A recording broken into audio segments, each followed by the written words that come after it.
एक जंगल में एक चंदन का पेड़ था। एक तरफ बाकी सब पेड़ थे जो समूह में, झुंड में थे। वही यह चंदन का पेड़ था जो अकेला था।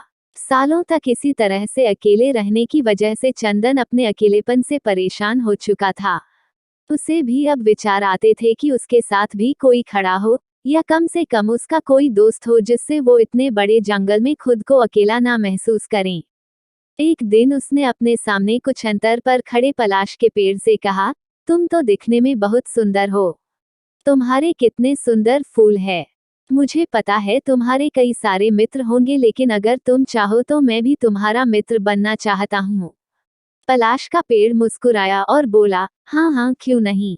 बल्कि मुझे तुम्हें मित्र बनाकर खुशी होगी, क्योंकि तुम ज्यादा सुंदर ना सही, लेकिन तुम्हारी खुशबू इस पूरे जंगल को महकाती है। तुम्हारी वजह से हमारे आसपास की हवा खुशनुमा रहती है और हमारा दिन अच्छा गुजरता है। पलाश की मीठी मीठी बातें सुनकर चंदन के पेड़ को बहुत अच्छा लगा। उसे लगा कि आखिरकार वह अब अकेला नहीं रहेगा और पलाश उसका सच्चा मित्र बन पाएगा। लेकिन वह कितना गलत सोच रहा था, यह उसे अपने भविष्य में पता चलने वाला था। एक दिन एक लकड़हारा पलाश के पेड़ की छाया में आराम कर रहा था। लकड़हारा काफी चिंता में दिखाई दे रहा था।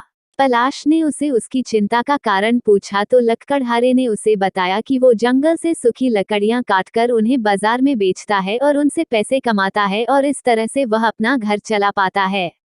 लेकिन आज पूरा दिन जंगल में घूमता रहा, फिर भी उसे कोई भी सूखा पेड़ नहीं मिला जिसकी लकड़ियों को वो काट सके।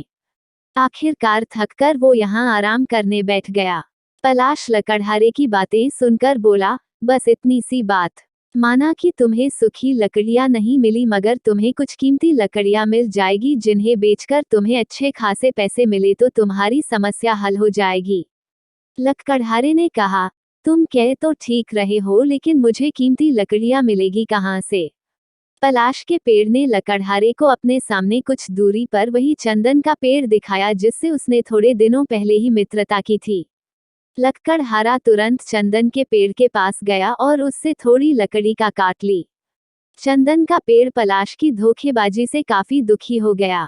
उसने सोचा कि उसने पलाश की ऊपरी सुंदरता देखकर उससे दोस्ती की, इससे अच्छा वह उसको भीतर से जानने के बाद दोस्ती करता तो अच्छा होता। उसने सोचा जरूर पलाश के पेड़ इस धोखेबाजी का जवाब देगा। लकड़हारे ने लकड़ियां तो काट ली थी, लेकिन वह कुछ सोच रहा था और चिंतित दिखाई दे रहा था। चंदन के पेड़ ने उससे पूछा, अब क्या हुआ। तुम्हें तो लकड़ियां मिल गई है, फिर क्यों चिंता में हो। लकड़हारा बोला, मुझे लकड़ियां तो मिल गई है, लेकिन जल्दबाजी में मैं घर से रस्सी लाना ही भूल गया हूँ। अब मैं ये लकड़ियां कैसे अपने घर तक ले जा पाऊंगा। चंदन को जल्द ही पलाश से बदला लेने का मौका मिल गया।